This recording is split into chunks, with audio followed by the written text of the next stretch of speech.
بسم اللہ الرحمن الرحیم۔ السلام علیکم دوستو، اپنی نیکسٹ ویڈیو کے ساتھ آپ کو ویلکم کرتا ہوں اپنے اس چینل میں۔ دوستو، ایک دوست کی طرف سے بیماری کے متعلق معلومات کے لیے انہوں نے بات کی تھی کہ کوئی ایسا ملک یورپی یونین کا جو آسانی کے ساتھ بیماری کی بیس پہ لیگل سٹیٹس دیتا ہو۔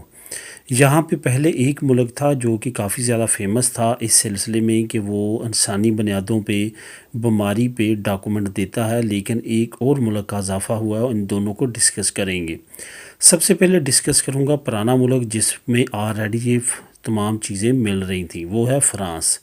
فرانس میں بیماری کی بیس پہ جو ہے وہ ٹیمپریری ریزیڈنٹ کارڈ جو ہے وہ دیا جاتا ہے جب تک آپ ٹھیک نہیں ہو جاتے، لیکن اگر خدا نخواستہ آپ کو بیماری ایسی ہے کہ آپ واپس اگر اپنے ملک میں جاتے ہیں تو خطرہ ہے آپ کی جان کو کہ آپ کی جان جا سکتی ہے یا آپ کو کوئی مسئلہ ہو سکتا ہے میڈیکلی، تو پھر وہ آپ کو پرماننٹ کر دیتے ہیں۔ اس کی میں ایک اگزامپل دوں گا۔ پچھلے دنوں ایک بہت بڑا واقعہ پیش آیا جس کے بعد سپریم کورٹ جو ہے فرانس کی اس نے فیصلہ دیا، اس کے بعد امیگرینٹس کے لیے مزید آسانی پیدا ہو چکی ہے۔ ہوا کچھ اس طرح کہ ایک بنگلہ دیش کا شہری تھا جس کو آسما کا مسئلہ تھا، آسما جو اپنی زبان میں ہم اس کو دمہ بولتے ہیں۔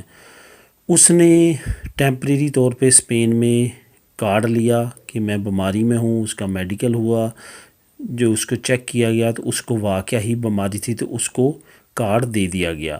اس کا فرانس میں علاج چلتا رہا۔ یہ بھی بتاتا چلوں کہ علاج بالکل فری ہے۔ یورپی یونین کے عموماً ممالک میں علاج جو ہے اپنی شہریوں کو یا ایسی انسانی ہمدردی کی بنا پہ جن کو ایسے کارڈ دیا جاتا ہے، ان کا علاج فری ہے، خواہ فرانس ہو، جرمنی ہو، اسپین ہو، یہ سوشل کنٹریز ہیں جہاں پہ میڈیکل فری ہے۔ تو یہاں پہ اس کا جب میڈیکل ہوا تمام چیزیں تو اس کو دے دیا گیا کارڈ، اس کا علاج چلتا رہا، لیکن آج سے تقریباً 6 مہینے پہلے اس کو ڈاکٹروں نے کہا کہ وقتی طور پہ یہ بالکل ٹھیک ہو چکا ہے۔ تو ہوا کچھ اس طرح کہ اس کی حکومت نے، جو امیگریشن ڈپارٹمنٹ تھا، اس نے اس کو کہا کہ اب تم بالکل ٹھیک ہو، بنیادی بیماری کی بیس پہ تم کو کارڈ دیا گیا تھا، اب تم اپنے ملک واپس جاؤ کیونکہ اب تم ٹھیک ہو۔ اس نے کہا کہ میں اپنے ملک نہیں جانا چاہتا، مجھے پرماننٹ یہیں پہ رکھا جائے، لیکن اس کو انکار کیا گیا۔ اس نے عدالت سے رجوع کیا، جو اس کے علاقے کی عدالت تھی، اس نے اس کے خلاف فیصلہ کیا اور ڈپورٹ کرنے کے آرڈر دیے۔ اس نے کیا کیا، اس نے جو اس صوبے کی عدالت تھی جس کو ہم ہائی کورٹ بولتے ہیں، وہاں پہ اس نے اپیل دائر کی، تو وہاں پہ بھی اس کے خلاف حق میں فیصلہ ہوا۔ پھر اس کے بعد اس نے آخری آپشن بھی یہ جو ہے وہ کرنا چاہا، وہ تھا سپریم کورٹ۔ سپریم کورٹ میں اس نے موقف اپنایا اپنے وکیل کے تھرو کہ میرا ملک جو بنگلہ دیش ہے وہاں پہ بہت زیادہ آلودگی ہے، اس کا لیول جو آلودگی کا ہے وہ UN کی رپورٹ کے مطابق وہ خطرناک ترین ممالک میں شامل ہوتا ہے جہاں کا آب و ہوا خطرناک ہے۔ تو عدالت نے جب یہ تمام کارروائی سنی اور تمام اعداد و شمار دیکھا تو انہوں نے کہا کہ اس کی جان کو خطرہ ہو سکتا ہے اگر اس کو اس کے ملک میں واپس بھیجا جائے، اس وجہ سے اس کو پرماننٹ کارڈ دے کے فرانس میں رہنے کی اجازت دی جائے۔ اس کے بعد اس کو پرماننٹ کارڈ مل گیا۔ یہ ایک ایگزامپل تھی جو اب آنے والوں کے لیے ہو چکی ہے۔ اب آنے والا جو بھی آئے گا اس کو اس پہ جو ہے پرماننٹ ریزیڈنسی اور رہنے کا حق مل جائے گا اور فری میڈیکل بھی ملے گا۔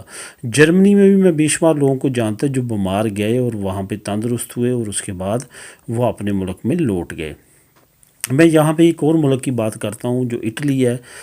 اٹلی نے پچھلے دنوں کرونا کی وجہ سے کچھ لوگوں کو یہ جو جب کرونا تھا کافی زیادہ 2020 کے اینڈ کی بات ہے، جب اٹلی میں بہت زیادہ کرونا تھا تو اس وقت کچھ لوگوں کو اٹالین جو امیگریشن ڈپارٹمنٹ ہے وہ ڈپورٹ کرنے لگا تھا، تو انہوں نے بھی اسی طرح کیس دائر کیا تھا کہ ہمارے ملکوں میں وہ سہولتیں نہیں ہیں جو یہاں پہ ہیں، اگر ہم اپنے ملک میں گئے تو ہمیں کرونا سے نہ ویکسین ملے گی نہ آکسیجن ہے وہاں پہ، تو مسئلے بنیں گے۔ اس کے بعد عدالت نے فیصلہ کیا کہ جن جن ممالک کے لوگوں کی اپنے ملکوں میں اچھی سہولیات میڈیکل کی نہیں ہیں ان کو ڈپورٹ نہیں کیا جا سکتا۔ اس کے بعد ان لوگوں کو ڈپورٹ نہیں کیا گیا۔ یہ بھی ایک ایگزامپل ہے۔ تو یہ تھے افریقہ کے ممالک جہاں پہ ان کو ڈپورٹ کرنے کی کوشش کی جا رہی تھی۔ تو دوستو، بیماری کی بیس پہ تقریباً جو ہے وہ علاج تو تقریباً تمام ملکوں میں فری ہوتا ہے، خواہ آپ کے پاس پیپر ہوں یا نہ ہوں، لیکن ریزیڈنٹ یا لیگل کرنے کا پروسیس جو ہے وہ چند ایک یورپی ممالک میں ہے۔ وہ اگر آپ اچھا وکیل کرنے کے بعد کیس دائر کریں گے، عدالت میں اپنا کیس لے کے جائیں گے، تو لازمی بات ہوتی ہے کہ بیمار بندے کی یہ جو ہے ان کو لیگل سٹیٹس دے دیتے ہیں رہنے کے لیے، اپنا علاج کروانے کے لیے۔ تو دوستو یہ تھی انفارمیشن جو میں آپ کو پرووائڈ کرنا چاہتا تھا کہ یہ کنٹریز ہیں جو ایزیلی آپ کو لیگل سٹیٹس دیتے ہیں۔ ملیں گے نیکسٹ ویڈیو میں نئی اپڈیٹ کے ساتھ۔ اللہ حافظ۔